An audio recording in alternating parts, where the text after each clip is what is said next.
પતિકાશ્રમ પાસે થયેલ હત્યાના આરોપીઓનું વિસ્તારમાં રિકન્સ્ટ્રક્શન કરાવતી પોલીસ.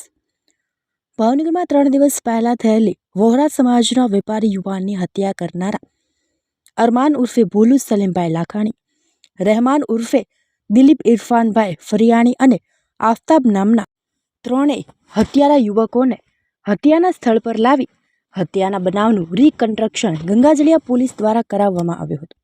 હત્યારાઓને બનાવ સ્થળે લાવી ઝીણવટભરી તપાસ પોલીસ દ્વારા હાથ ધરવામાં આવી હતી. 3 હત્યારાઓને જાહેરમાં લાવવામાં આવતા લોકોના ટોળે એકઠા થઈ જવા પામ્યા હતા. હત્યારાઓને જોઈ લોકોમાં તેમના વિરુદ્ધ ચોમેર ફિટકાર વરસી રહ્યો હતો.